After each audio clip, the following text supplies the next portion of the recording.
a bunch of doors. That's why there's a crack. Okay, this is an extra? Yep. Oh, okay, thank you.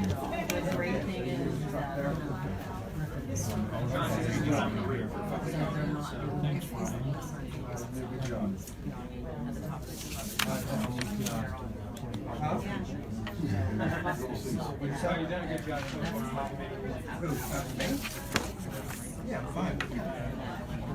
No. Okay, good job. Bye.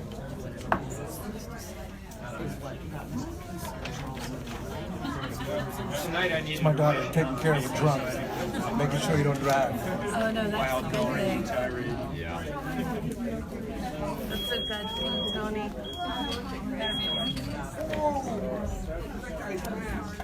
Ready? Executive session. Look, were you allowed to? Did you connect to Wi-Fi? Why not? Sometimes I have gotten on Wi-Fi. It's public.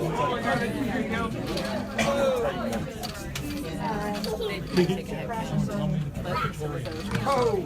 Yeah, I think somebody's taking 100 shots. Yeah, I think Mr. Rizzo was counting, and if it got to like 62, but I think if it goes to 60, or really even 50, we should move.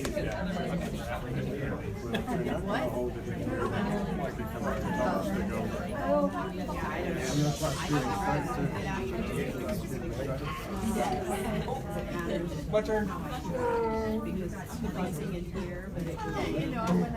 Definitely, because in my friend's house, having all that construction on.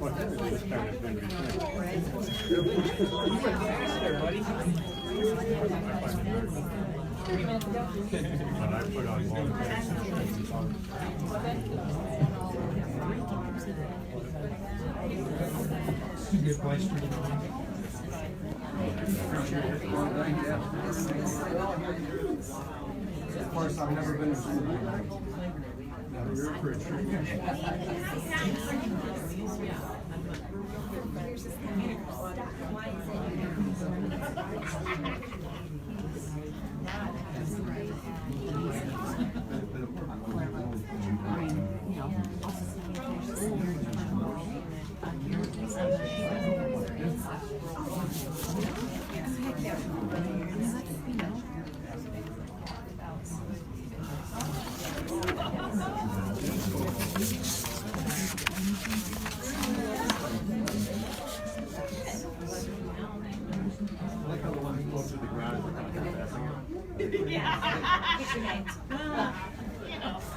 They say it can do their hair and then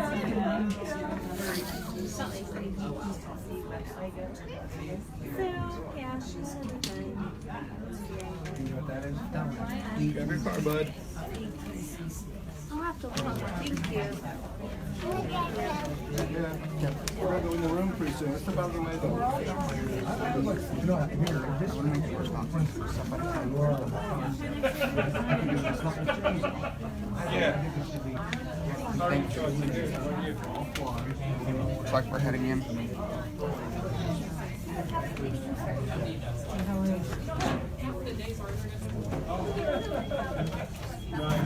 Video work. Yeah.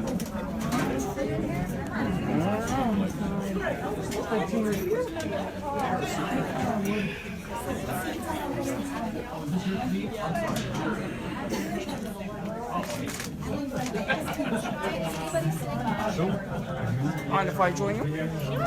Great.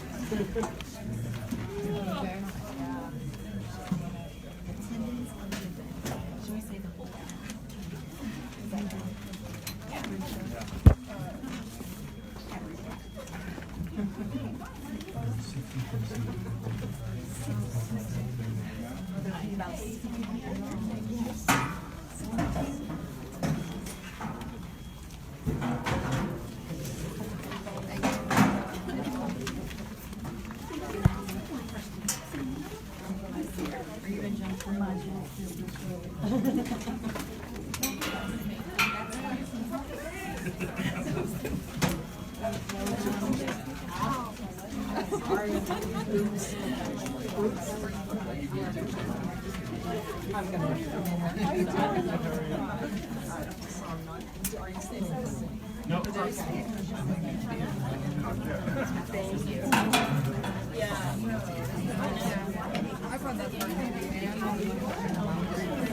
this one saved? Oh, you can scoot right in.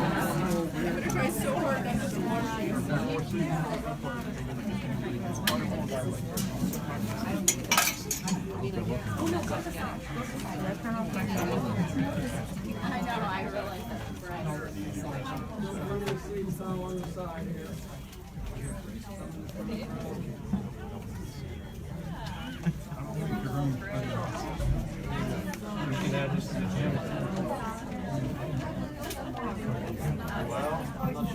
Looks like it's standing room only.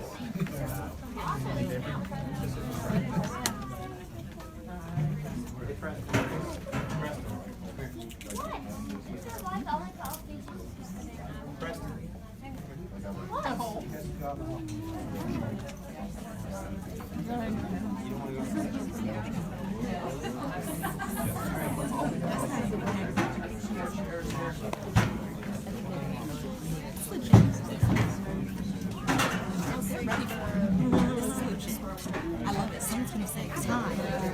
Yes, they are ready. this happened once at like a school board meeting in my high school time because they went so into the extreme. I mean, everyone's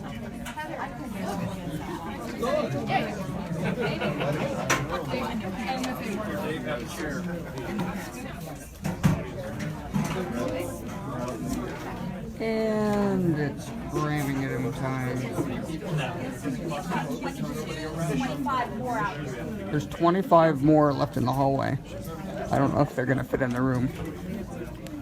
I don't know what the fire code. I'm not sure what the fire marshal code is.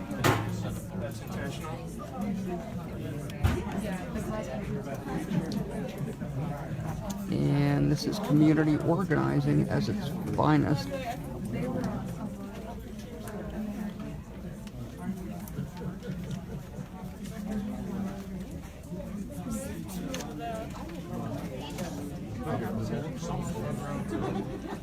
There are more chairs in here. There's one right here.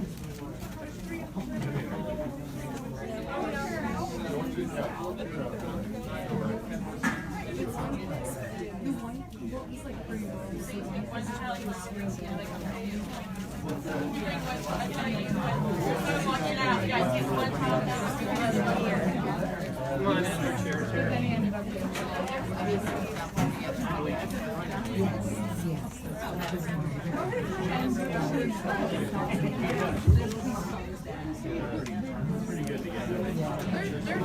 One seat beside me.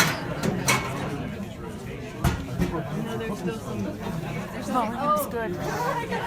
Volume's good.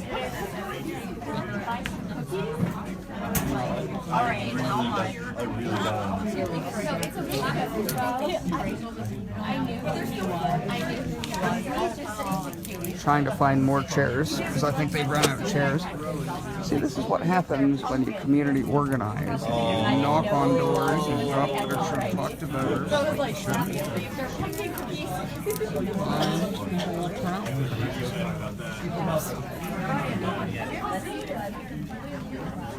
I think the plan is to go back to work for a while, see if they want to pay for it.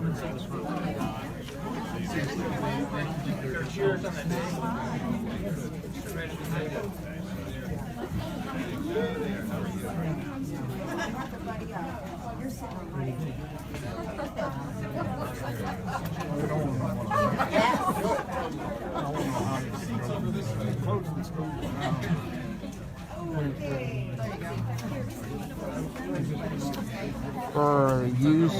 For those of you just joining us, the Indiana Area School Board is considering the closing of both Indiana Borough elementary schools, which would cost millions of dollars in new construction and get rid of the neighborhood school system at the heart of our borough.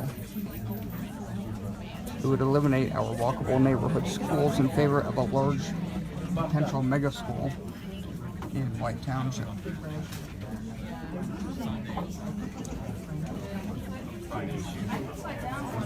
overflow crowd at East Pike conference room. I really don't think they were expecting this many people to show up.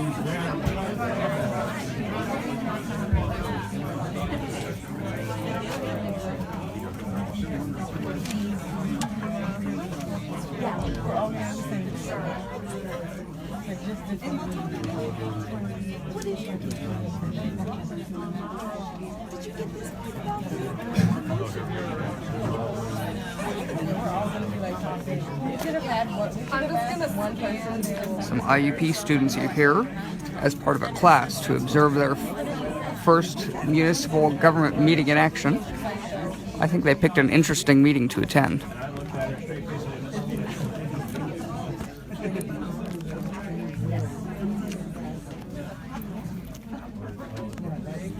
They're good.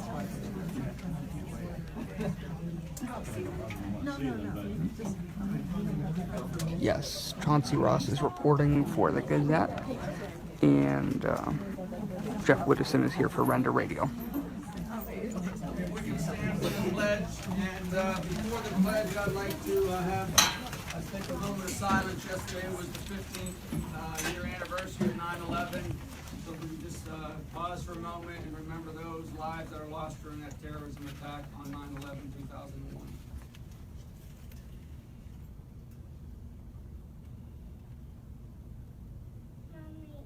Thank you. Mr. Barber, would you lead us in the pledge? To the flag of the United States of America and to the republic for which it stands, one nation, under God, indivisible, with liberty and justice for all. Okay, roll call. Barber. Here. Dr. Clausen. Here. Julia Martin Present. Mr. Edwards. Here. Mrs. Lieber. Present. Mrs. Picapanicia. Here. Mr. Schroep. Here. Mr. Steve. Here. Dr. Mussolini. I'd like to welcome all the visitors this evening. Board President message. I'd just like to clear up some misconceptions and inaccurate information that has been distributed around town, put in newspapers, and posted on social media over the past week. One, there has never been a building project proposal discussed by this board that would cost over $37.4 million, or even the $50 million price tag that has been erroneously communicated by those opposed to any project. The PlanCon A and B documents took both two building concepts and the three building concepts together to give this board the flexibility in the process of deciding on an elementary configuration. The only numbers presented by me to this board over the past several months was $26.5 million for a 900 student New Ben Franklin with a PlanCon reimbursement of $5.5 million. And I will admit my number was wrong. Last week, the architects corrected my number as a new 900 student Ben Franklin was given an estimate not at $26.5 million, but at $23.8 million, with still a $5.5 million reimbursement. It was also said that your taxes would increase dramatically. This is completely inaccurate. School taxes cannot increase above the Act 1 index without exceptions, and a building project is not an exception unless you take it to vote or referendum. So the only potential tax increase would be to the Act 1 index, which has already been presented in last spring's budget projections for future years. Thirdly, some are saying that there has been a large increase in our elementary enrollment. In the fall of 2012, our K-5 enrollment was 1,292 students. As of last week, our K-5 elementary enrollment is 1,305 students, an increase of 13 students. Our kindergarten through 12th grade average class is 221. Through the past 8 months, this board has formed an ad hoc committee made up of various stakeholders, held full board discussions, and finally conducted an elementary teacher survey to gather as much information as possible before making a decision. In May, an Act 34 hearing was held on school closings, and only 18 citizens, which included administration and staff, attended. The motion on tonight's agenda to go with the two-building elementary configuration comes after countless hours of meetings and information gathering by this board and administration. In closing, I remind everyone that we are not the White Township School District, we are not the Indiana Borough School District, We are not the Armstrong Township School District, and we are not the Chillicothe School District. We are and will continue to be the Indiana Area School District. Thank you. Public comment. Again, we have a 3-minute time limit. First up, Ken Setlock. Good evening.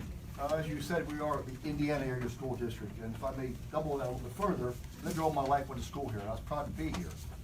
But through the debacle of last year with the taxes, it's still going on. We want to get into that. I won't tell you how wrong you have been. I won't tell you how wrong you have been previous, but what we're doing now. We started out with one closing of one school, and that's what we were kind of talking about. Now all of a sudden I'm reading about we're gonna make one smaller, make 2 of them bigger, balance them out. That's all great when times are good. Industry's not here. I work in the power industry. We're reducing. Everybody's leaving. If the election goes right, we'll close the mines down.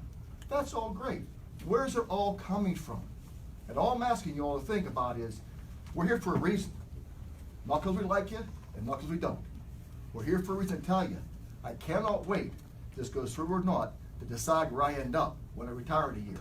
Because I cannot keep putting it out if industry doesn't come in. And everybody says we're gonna get industry in. I'm waiting for that. If you wanna play the chess game, I'll tell you who moved out in the last 5 years. You tell me who moved in the last 5 years. At the end of the game, I will have more coins than anybody in this room. So all I'm asking is to think about what you're doing. Balance the schools out. That's great today. 2 new developments move in, to balance it out. We're gonna build another one then. I don't wanna hear about balancing. If one school's a little bit heavy, the other one's a little light, you make it work.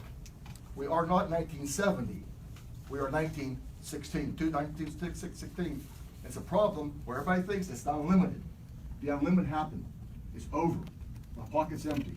I've had enough. Thank you.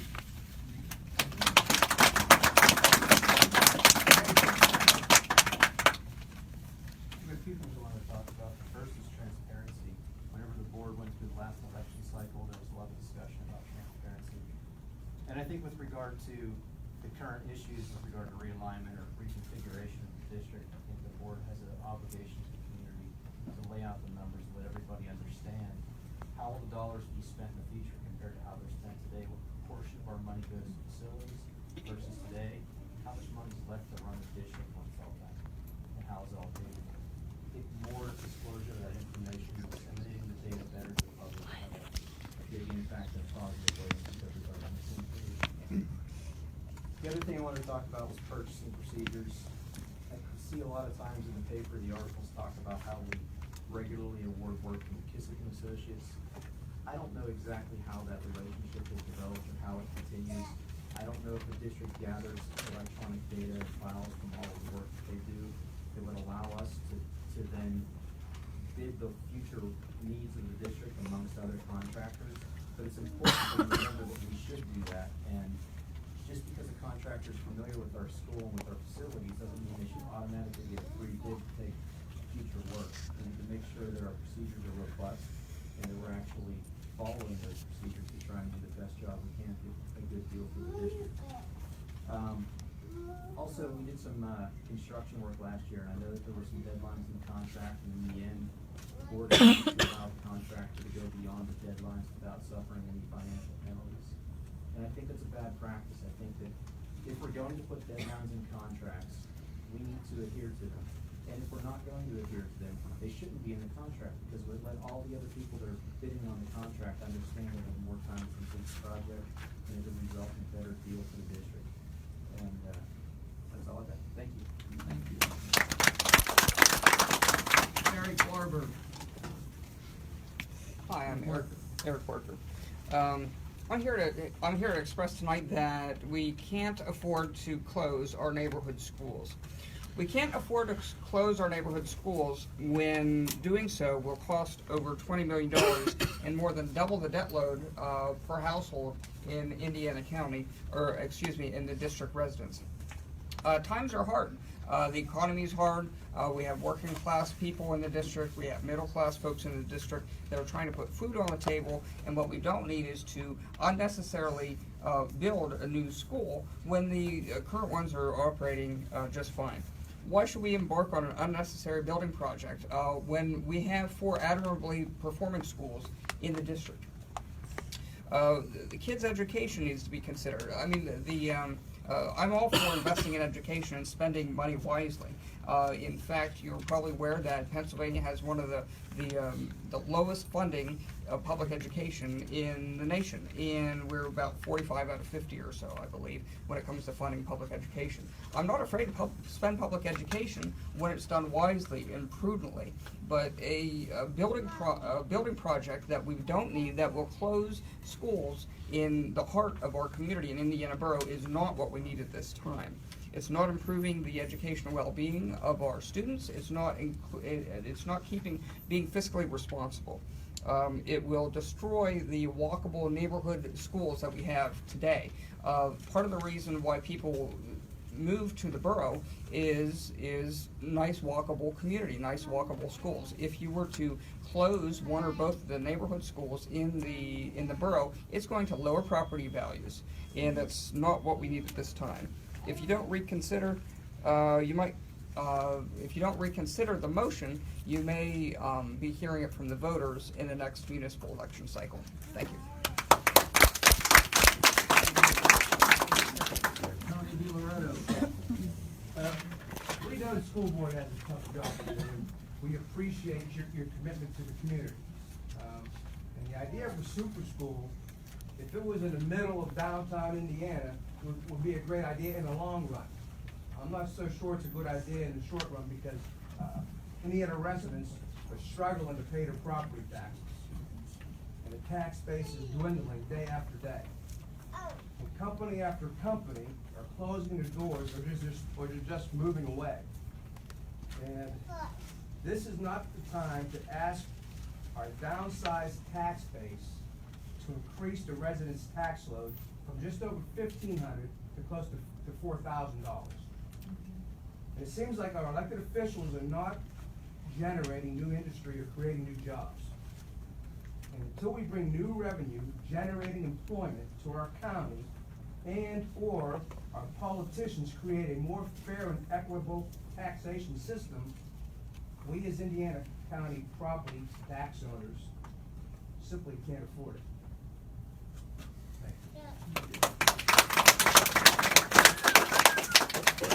Peter Road.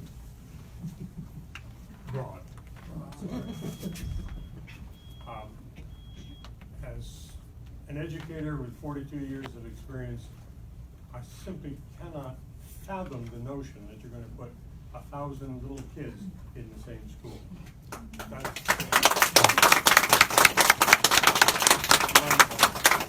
as president of the Indiana Borough Council, I speak on behalf of 100% of the members of the Indiana Borough Council, that we see this proposal that you're voting on tonight as a direct attack on our community, on the integrity of our community.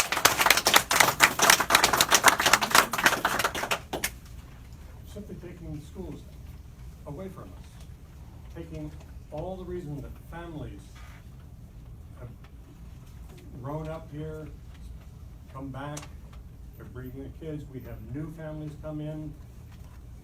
Now we're going to see all the schools are out in the suburbs. So I have to say, other people have talked about the financial insanity. I'll let them do that. Thank you.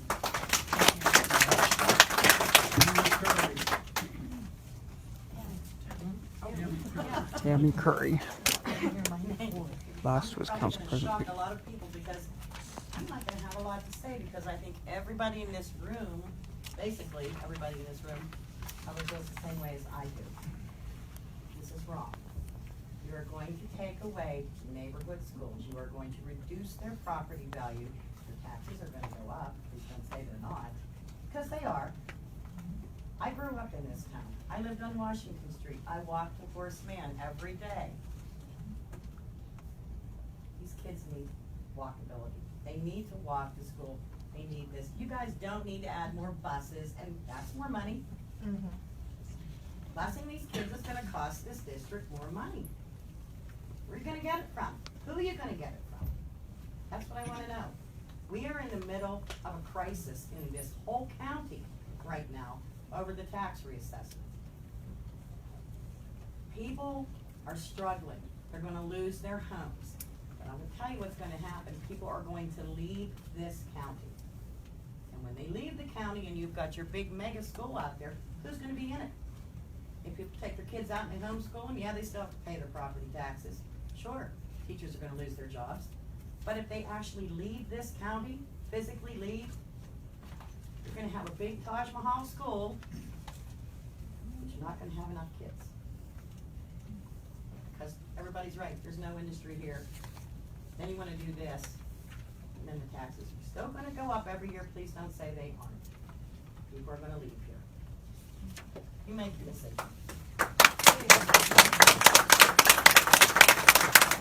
Hillary Freely. Former school Serving on the district. school board is important but stressful work. You're presented with impossible situations and very difficult decisions, but this isn't one of them. Spending upwards of $20 million to build a new elementary school while closing existing ones doesn't make any sense, no matter how you look at it. Others tonight have and will share a long list of valid and compelling reasons why the board's proposed action is a terrible idea. In the interest of time, I'll focus on just one reason.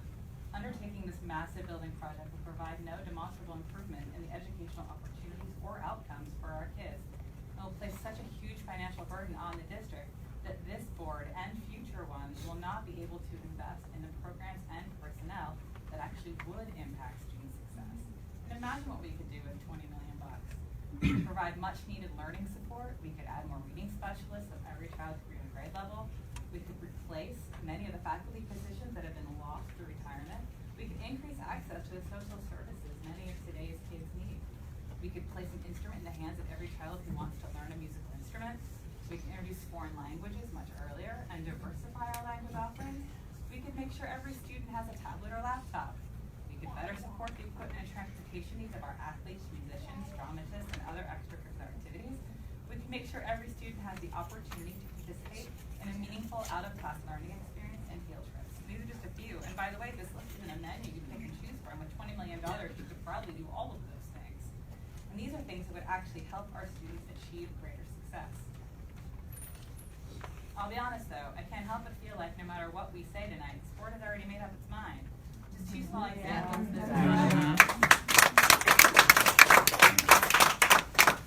Two quick examples. As I understand it, only the teachers and staff were surveyed about their building alignment preferences. I know there was a committee, and I'm talking about the survey. Most of the folks that you surveyed there, not actually taxpayers in this district.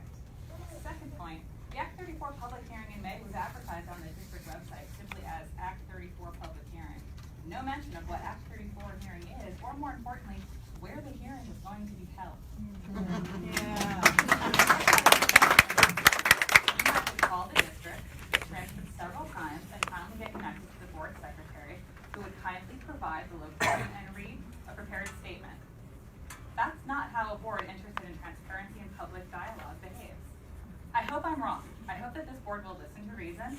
I hope that you will not vote to set our district and our community off on an expensive and errant path. Our kids can't afford for you to make the wrong decision here.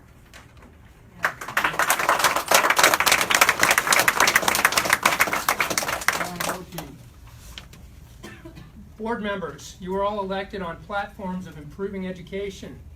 But if I were you, I would want a more solid educational foundation for a realignment proposal. This is likely the most far-reaching decision you will make, and you have opted for the most radical and disruptive option.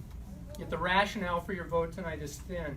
Your primary goals of balancing class sizes and cutting staff do not bring substantial educational benefits over the current alignment and are a weak argument for the financial burdens you will create. The timely reimbursement of a small portion of costs under PlanCon is a hope but not a certainty. The broader state funding issues for schools will not be resolved. We could debate the methodology of your staff survey and the composition of your ad hoc committee, but there isn't time.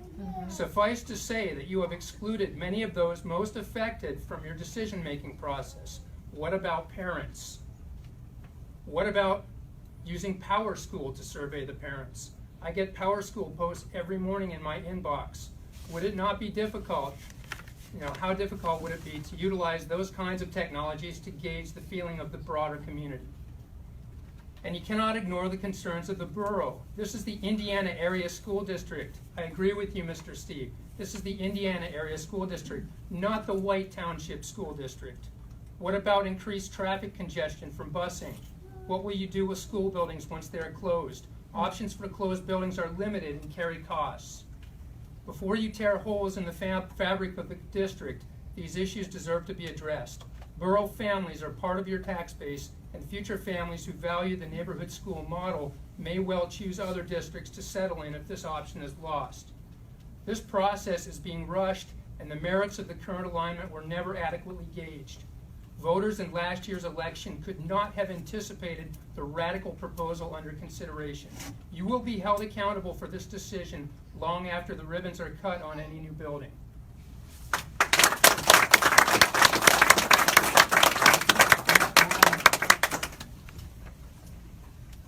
Matt. Yes. Like many people in this room, I've been here on multiple occasions on this same issue or one very similar to it, and the tenor of the discussion is always very similar. Are we going to spend money on buildings, or are we going to spend money on education? And I believe that the current plan is very much slanted towards spending money on buildings. They look nice, and certainly some of our buildings need improvements, but the educational goals that the district have are much more important. I think it very unlikely that the district will continue to be able to finance a major building project as well as the continuing PSERS spike and not cut educational spending. I think that's almost impossible to finance the way, and we've certainly seen that in the previous years with the district. We haven't added teachers, we haven't added programs, we've just cut things and instituted pay to play. So I guess if you like pay to play, we can go that direction on other things, but I don't think that this is what I want to see for our schools. I'd like to see innovative programs. I'd like to see a real focus on education instead of money. And I'd like to see a real focus on the community and not simply a nice building to have a plaque on. Thank you.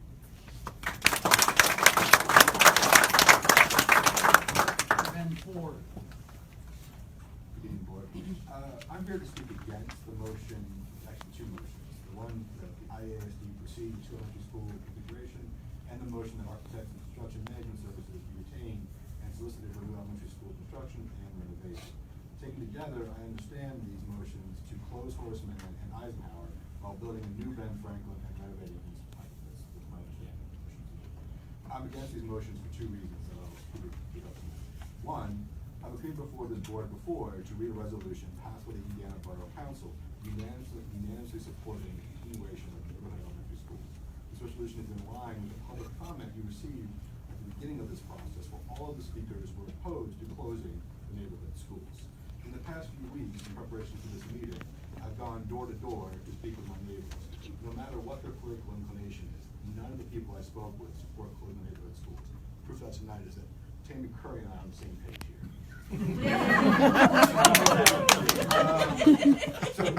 Hug me later. Great distinct impression from all of this data gathering, during these meetings, from being on Borough Council, I'm left with a distinct impression that the community does not support these motions. So my question, I guess, is then where do these motions come from? If they're coming from the teacher survey, then I'd like to remind the board that they work for the community, and the teachers work for you. I also work in education. I take whatever students Pennsylvania sends to me, and I teach them in whatever facilities they give me. And I do this for, like our teachers here, for a very good salary and for the betterment of the Commonwealth and the state of Pennsylvania. So I would expect the same from our teachers. They don't get to decide what buildings they work in.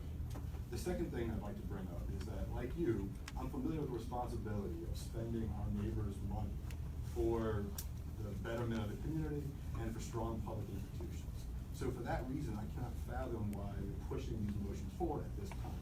By your own projections, including the corrected projections you gave earlier, this is going to cost the community upwards of $20 million, especially when you figure in the interest and whatnot on the loans. And it's going to require the maximum allowable tax increase for the foreseeable future. So there will be tax increases. It won't be really astronomical, but they'll be the allowable percentage compounded year after year. This community is still reeling from a tax reassessment, and the median family income is only $45,000. So the community cannot afford a tax increase on this scale, period. It's also doubly damning a tax increase will do nothing for programming. This board recently turned their back on the Challenger Center, even though the center teaches important skills that the local industry came to meetings and told you was valuable to them. To turn around and spend even more money on buildings that will not provide new, better education is irresponsible. This is the time to do more with what we have, not to spend huge sums on bad development. Thank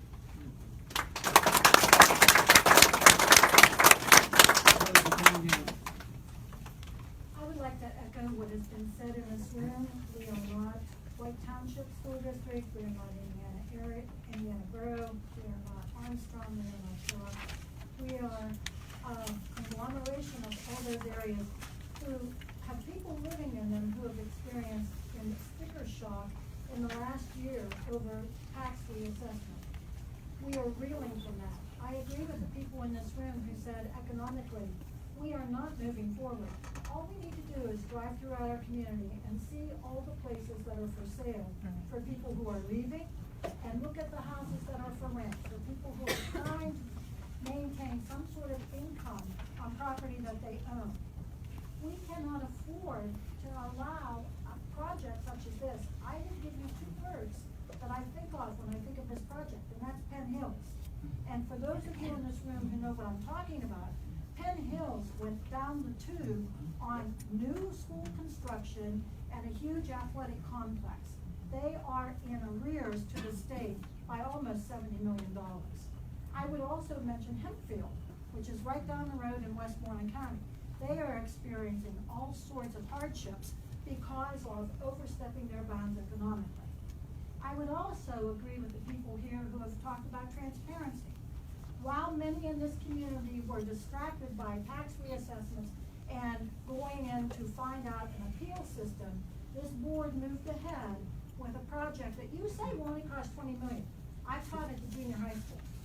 I know what that was supposed to cost, and I know what it cost. And I would remind this board that the previous board had done ESCO projects in the buildings that we now have in the district to make the buildings warm, safe, and dry, so that the children could continue in their neighborhood schools and have education. For those who have said here that a building is not education, I would have to agree. I would have to agree. Programs have been cut, teachers have been lost, and our children are the ones who are losing out. It is irresponsible to move forward with this program. And yes, there is a cost. One of the things politically that I see this board doing is trying to move into a construction project, getting committed before the primary. And that is not going due process for this community. So I need to adjust your thinking on this. It is not the time. I have been standing here, colleagues of mine who are still teaching know that I have looked at the elementary buildings and have said, we have undercut our elementaries for years. And now you want, when we are in our hardest times in this community, to put money forth for that. One moment, please, Mr. Stevenson. I will concede. I think that you need to really, really ponder what you will do to the taxpayers of this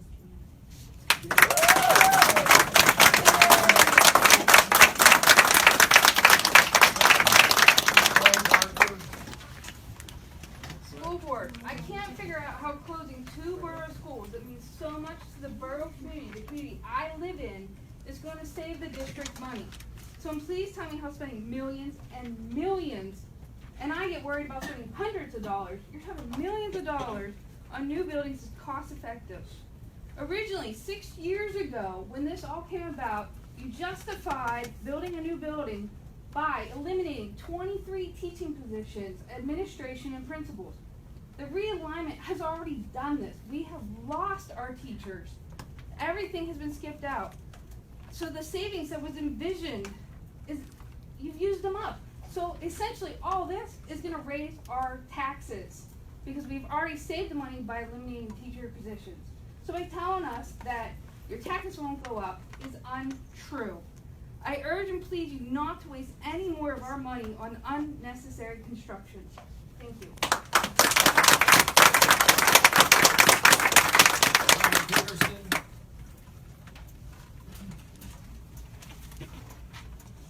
Sure. I came here, wanted to talk about the vote on the plan con.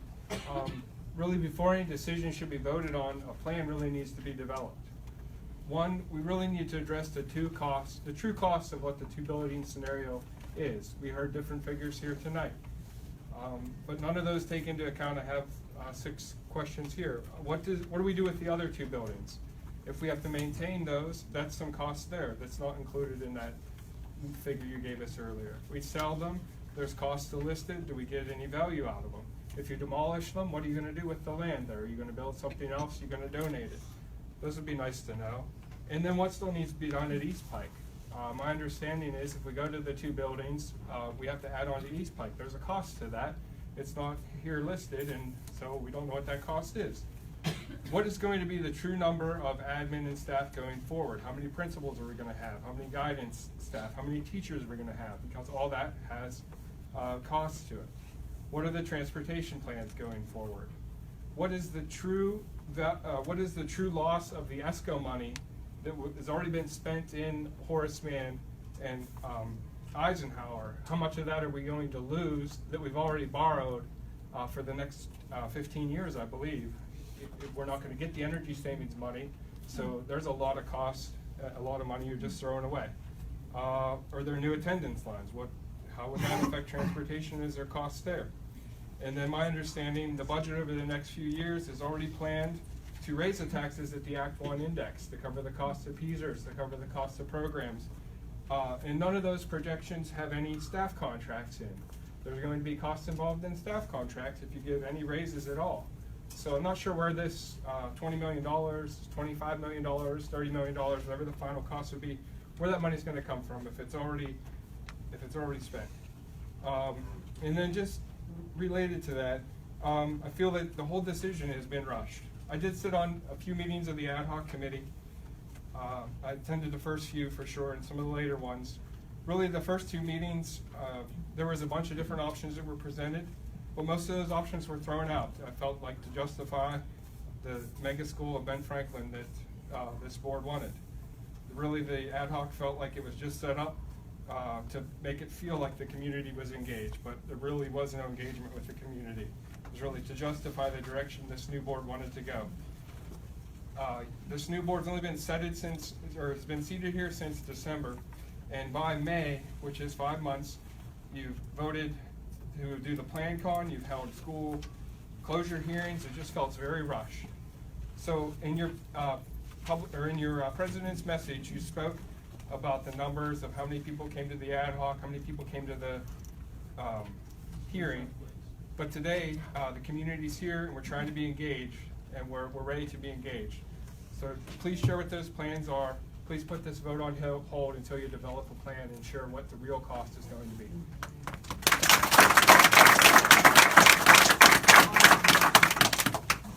Thank you for the opportunity to speak. I am here today to ask that you table the Plan Con motion on tonight's agenda. No individual would approach the idea of building a new house outside of their current financial comfort with the hopes of getting a raise to pay for it. That is what the administration and board are asking the community to accept by approving to build a new school where Ben Franklin Elementary is and expanding on East Pike to create a 2 pre-K through 5 school environment. And that is only the funding for the buildings. There are so many questions that are either not being asked or simply not being addressed. Do we have concrete evidence of the current income from taxes? The numbers listed in the budget are, to my knowledge, estimates. There are still multiple properties in appeals from the reassessment. A plan to take on $30 million in debt at a time when the community is still in sticker shock is irresponsible. Some families were spared, while others were left scrambling to find extra money to cover huge increases in property taxes or increases in rent due to property tax increases. Can you guarantee that there will be enough buses and steady bus drivers to ensure all students safely make it to school? This proposed environment means that 100% of elementary students will be bused. I understand that more students are being bused now with the realignment, but there is still a percentage of students that walk to the neighborhood schools. There is a shortage of qualified bus drivers in our area, meaning that subs are used that do not know the area or stops as well. I have heard angry parents tell of their stops being missed, the children being removed from the bus, to be delivered to their stops in passenger vans that are not equipped with the proper booster seats. What about school staffing? Both my third grader and kindergartner do not have consistent schedules, day to day at East Pike. There are 4 specials but 5 classrooms per grade, making their schedules fluctuate. Young children thrive in environments that are consistent. If we go to a 2-school model and there are 5 specials but 5 to 6 classrooms per grade, so 25 to 30 classes per day, with repeats for certain specials for K through 3, would there need to be a double the specials teachers at each building to ensure consistent scheduling? Would 600 plus student building require an assistant principal? A second guidance counselor per school? The district currently employs 3 guidance counselors, 3 art teachers, 3 gym teachers, and 3 music teachers at the elementary level. What about other specialists and aides, custodians? Where's the cost savings in staffing if more teachers and staff are needed? The senior high has lost foreign languages and other electives. The junior high lost teaming in the 6th grade. 5th, 6th, and 7th grade have lost funding for co-curricular educational field trips. We now have a pay-to-play system in place for sports and plays. The elementary level has been thrown into chaos the last couple years, with growing class sizes, meaning additional classrooms added after the start of school yearly, and the realignment. Most of our schools are running with bare bones staffing, but we can go into more debt to build a new school. Does this plan put the best interests of all students in perspective?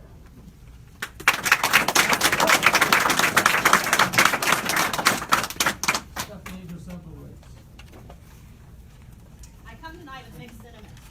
While the beginning of a new academic year brings fresh possibilities and inevitably exciting adventures, my perception is that many of us begin this year already weary.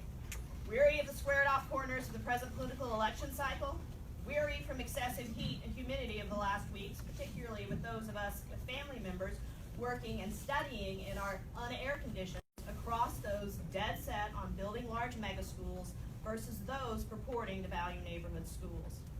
Among problems is that our former K-5 neighborhood school model was already destroyed thanks to realignment. Another problem is that in many ways, the building that least meets our students' needs isn't the likelier suspects of the 2 oldest buildings, but is Ben Franklin. Additionally, this district has faced and will continue to face significant financial constraints. We also face a range of disingenuous and contradictory statements and reporting. While some have argued a benefit to fewer schools is more evenly split class sizes, one has to dig no further than this year's numbers to see a wide variance within the same grade level in the same building. The Sunday Indiana Gazette news article reported that the ad hoc committee, quote unquote, overwhelmingly recommended closing both borough schools, even though in reality, only 9 people were present to vote, and only 5 of those 9 people ranked closing both schools as their first choice in the long term. I was there. Furthermore, the reported teacher survey results may have something to do with some questionable survey instrument design elements, and certainly reflects the needlessly overcrowded conditions at Ben Franklin. We can add to those things that the springtime vote by the school board to defund the 5th grade Gettysburg field trip has resulted not in the 2 PTAs unilaterally refusing to seek to raise the fund gap necessary to continue the trip, but in the teachers in at least one building deciding to not buck the system and discontinue this co-curricular opportunity. Oh, maybe years from now, my 4th grade daughter can tell her friends about her deep love of Gettysburg while walking around the, by then not so new, track at the high school. There are financially more sound ways in the shorter and longer terms to stagger building projects and ultimately address Ben Franklin's building needs and still preserve at least 3 semi-neighborhood schools rather than incurring the debt load of creating 2 mega schools right now. To proceed with building projects, even with tax increases at the Act 1 level, will require far more program cuts than just Gettysburg.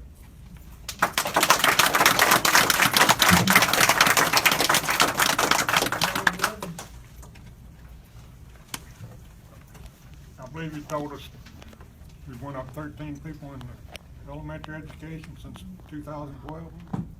2012, you had the schools realigned where you could close 2 schools and still operate. Save $1 million per building. Now you want to spend $35 million to do away with the school building? I don't know where you're coming from. I don't know how you get your information to do something like that. I worked in quite a few school districts. Most of them, if anything, they add to a building. Very seldom you see them tore down. That's all I got to say. Anthony Pepperidge. Hi. The Chernobyl nuclear disaster, the Space Shuttle Columbia explosion, and the Exxon Valdez oil spill. Human error. All of these disasters are attributed to human error. Human error, neglect, and the hierarchy of mediocrity led to my 6-year and barely 3-month-old daughter, a first grader at East Pike, to be left at her home bus stop with no adult supervision, no parent waiting at home for her, and no tools to change the outcome. Tonight, I'm standing here to outline to you the human error that caused my daughter to deal with this problem.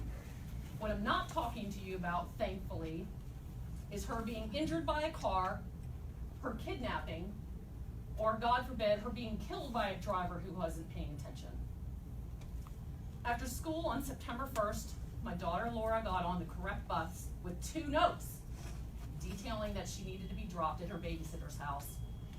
One bright green note generated by the school secretary and stapled to my original note with my name and number and the babysitter's name and address. Laura, my daughter, handed both notes to the driver as she got on the bus. What transpired next is a series of human errors that caused an unconscionable mistake. The driver went past the babysitter's house not once, but twice. The driver dropped all of her passengers and realized that Laura hadn't been dropped off. She turned to my daughter and asked her name. She never asked her where she should be, and she never looked at the 2 notes that told her where she needed to be dropped off. What the driver did do was call back to dispatch and ask where she should drop Laura.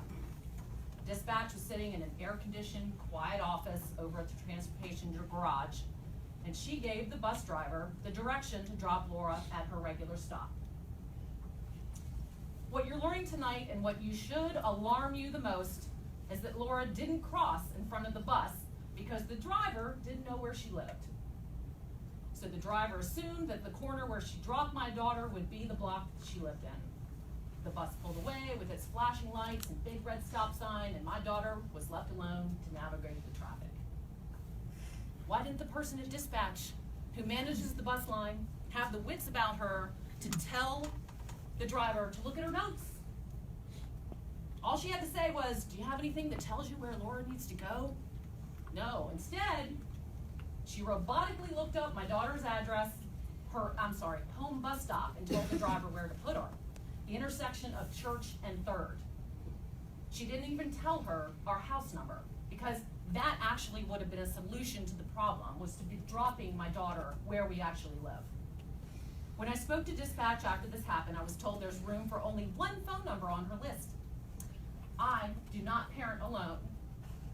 And Laura has a father who adores her, and we are supported by a large community of friends and emergency contacts the school has, who would have jumped to our aid to grab her anywhere in the borough. I'm almost done.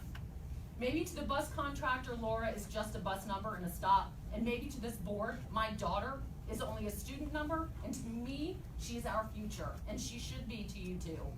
I believe your bus system is broken. They cannot be trusted to safely transport our children. When you contract such an important service, the level of caring is 1 step removed from the people who care. They have a contract, just like a contract to supply paper towels or milk. If you can consider replacing 2 schools for $23 million,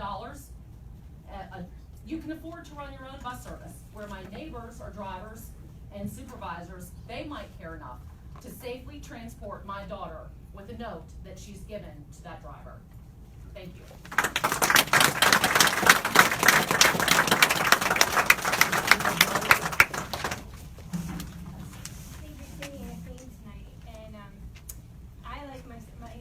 myself, I have 2 daughters that go to East Pike, and they spend an hour when they normally spend a 10-minute bus ride on the second day of school. And that, to me, that hour was scary, to not know where my children were. And I think that we, as a community, agree that our children's safety is the most important, so please do something about the bus service. If you're going to end up busing 100% of the students, Oh my God. can you imagine the nightmare that would happen on the first certificate of school? Mhm. I grew up in this neighborhood, I love this town. I went to Horace Mann, and part of the reason why my husband and I moved back to this town is because of the Walking Neighborhood School. It is a gem. Our school community, our school used to be in the top ranks when I was in school. And now it's falling down in the rankings, and it's frustrating to me. I don't see the point of busing more children when we have a school that is a block away from our home. My husband walks to work. We try to revitalize the downtown community. I spent countless hours on the Elm Street program trying to help neighborhoods revitalize their homes and their facades, and to try to attract people to this neighborhood. I think it's a big mistake to close Horace Mann. You will lose families, property values will go down, and I just really want you to take a closer look at that. Thank you. Next one is Jeff Rakes. Thanks, Mr. President. As a community planner, one of the things you start paying attention to is what makes communities work in terms of infrastructure.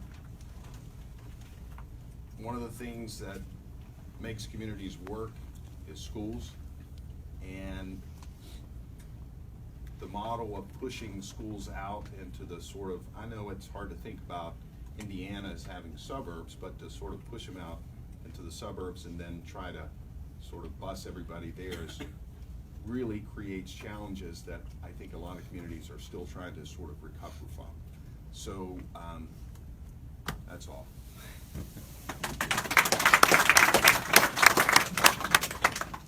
IAEA. Nothing this evening. ASME. SGA. Mr. Berry. Come on in.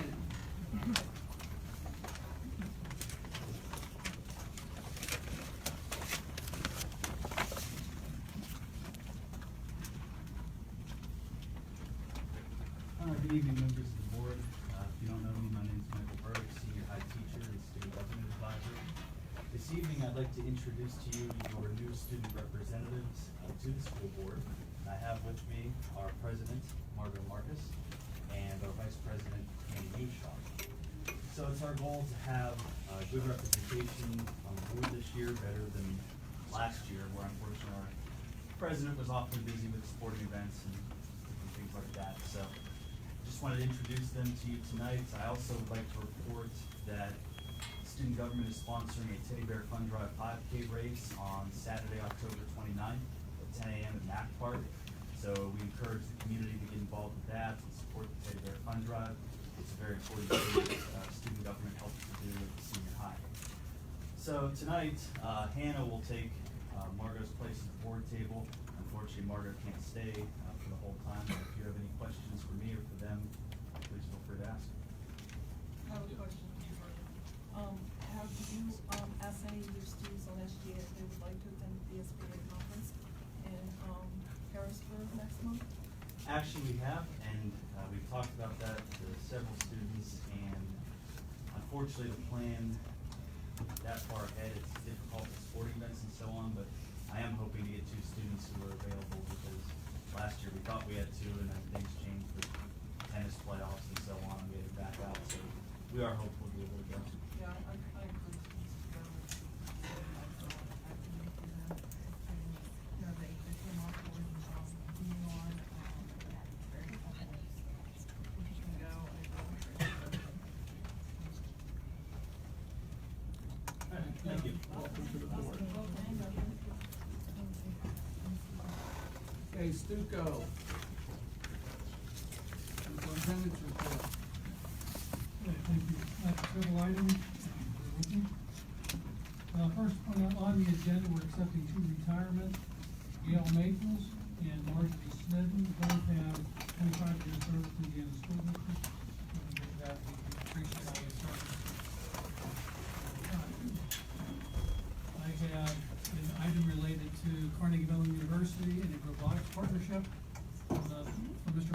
the staff at the high school participated in a Google Hangout with John Choi, student at CMU, and a colleague of one of our graduates, Vini Navaratna, and now CMU student, learning how to partnership with our students to create the robotics club at the high school. John Choi and his robot will travel to IHS next week.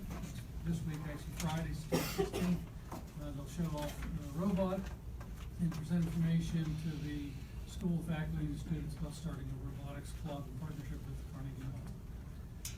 Next, I have a letter from the National Leadership Academies. In June, Eva Miller represented Indiana Area Senior High School in the Commonwealth of Pennsylvania at the Congress of Future Medical Leaders in Boston, Massachusetts. She received an award of excellence, certifying her successful completion of the conference. Eva was surrounded by many fellow high school students who share her passion, ability, and potential.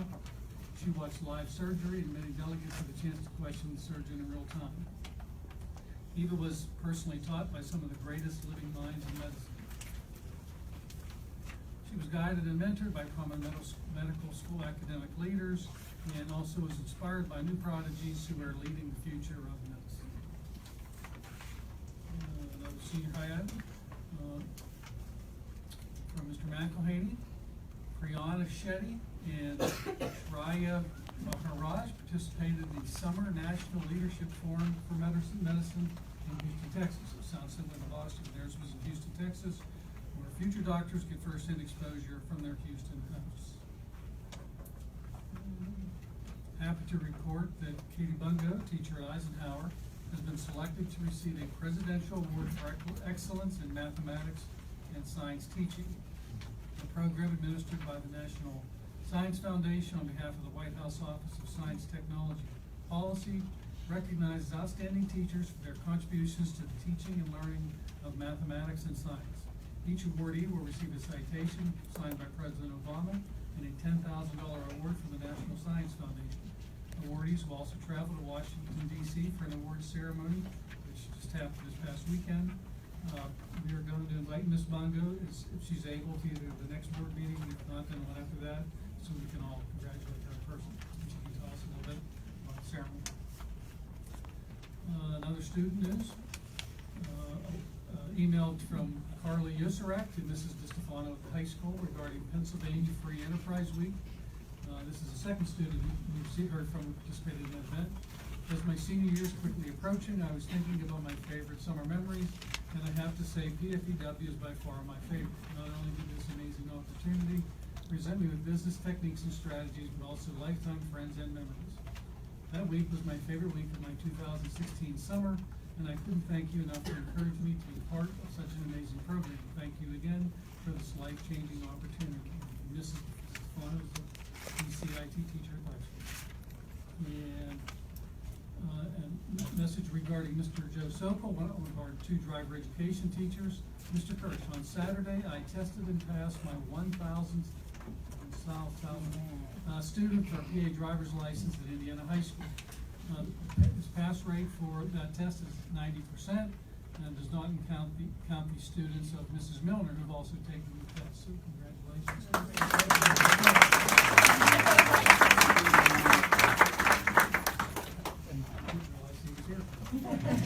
And last time I have at the August 29th Academic Extracurricular Committee, where the elementary staff survey was presented and discussed, I was asked to give the results of the summary of the results of the survey as part of the board report. Instead of Dr. Clausen had to take more notes than she already had. I will say the summary of the survey highlights and the actual survey results are on the district website. So you can go there if you want to see the specific information, but just some of the highlights. First, I want to say that the Academic Extracurricular Committee had asked us to conduct that survey to get the feedback from the staff at the elementary schools for the academic impacts and student services. That was the focus of that survey. So for some people, it may not applicable to them to fill that out. We did have about a 70% response rate. We thank the staff for taking the time to complete the survey. Some of the highlights, under the academic questions, they were given 10 items to rank from highest to lowest. Struggled with any of them being the lowest because they were all 10 items that are important priorities as best we could. All 10 items came from discussions either at the ad hoc committee meetings or from the pros and cons from the realigned elementary school several years ago. The top 3 items of priority for the staff was number 1, class size, number 2, student services, and number 3, programs. Nothing too earth-shattering there, what we would have expected, they clearly ranked in the top 3. Under facilities, 2 of the high-ranked items, again, 10 items, the size of classrooms, and though that's primarily a Ben Franklin issue, Ben Franklin Elementary, it was ranked highly, teachers across the district. Ben Franklin has the smallest class size in the district, but teachers across the district ranked the size of the actual classroom, physical space is a priority. Not surprisingly, when you conduct a survey in August during one of the hottest summers I can recall, environmental factors, including air conditioning, also ranked very high. Under other, by far the number 1 selection was having sufficient staff in elementary schools. My editorial is, for elementary schools, especially primary, it's a people-based system. And we're doing the best we can integrating technology across our system, but in the elementary schools, clearly as a teacher said, you need hands and you need people.